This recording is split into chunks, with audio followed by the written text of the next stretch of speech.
Good afternoon and welcome to BJC Mitzvah Day, number 167, part 4, using the Sefer HaChinuch. Mitzvah Day keeps us on its way. We're continuing with the prohibition for a tamei person to eat kodashim.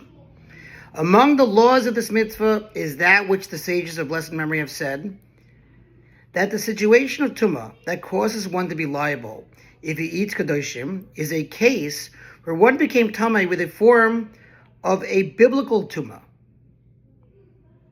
that would render him liable to kares, spiritually excision, for entering the temple courtyard, in accordance with what we wrote above. Having discussed the laws pertaining to the tamei person, the Chinuch proceeds to laws pertaining to the item being consumed. The service of an offering can be divided into three general stages. The first stage consists of the blood services, from the slaughtering of the animal to the applying of the blood upon the altar.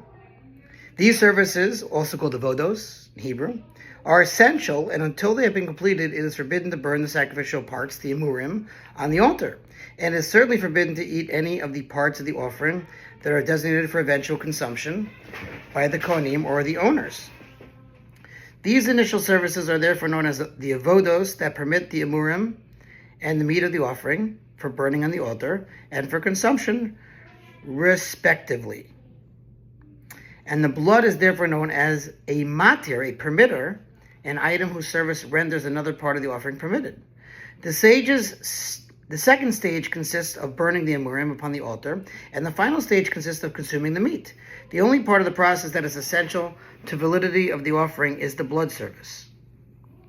The burning of the emurim is not essential. So if the emurim are lost, the offering is valid and its meat may be eaten. Nevertheless, when the emurim are available, the meat may not be eaten until the emurim have been offered upon the altar. The Chinuch discusses how these rules affect the prohibition of eating an offering in a state of tumah. Also included in the laws of this mitzvah is that which the sages of blessed memory have said in Zevachim, that with regard to any sacred food that has a matir, i.e., a sacred food that becomes permitted for consumption only after another element of the sacrifice, its matir permitter, is offered, one does not incur liability for eating it in a state of tumah until its matir has actually been offered. That is to say, the emurim in the case of an animal offering. Now, I know this is a little bit complex, my friends, but that's okay. The preceding rule has a broader application. Aside from the prohibition for a person to eat of an offering when he is tamei, it is prohibited for one to eat an offering when it is disqualified on account of being pigul, noser, or tamei. The Chinuch teaches that the rule regarding a matir applies to those prohibitions as well. Similarly, our sages of blessed memory have taught us in Mishnah Me'ilah that with regard to any part of an offering that has a matir, one does not incur liability for eating it on account of its being pigul or noser, or on account of its being tamei, until its matir has been offered in accordance with the halachic requirements.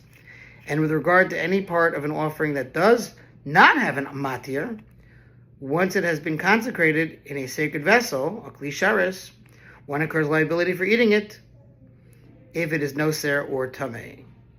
Okay, this is complex, my friends. These and additional details of this mitzvah are set forth in the 13th chapter of the Tractate Zvachim. All right, you got to come and study with me personally. We'll learn slower. Right now, we're just getting the breath of the mitzvahs. Thanks for listening to the sponsor feature Mitzvah 36, 100 for the gold. Have a great day.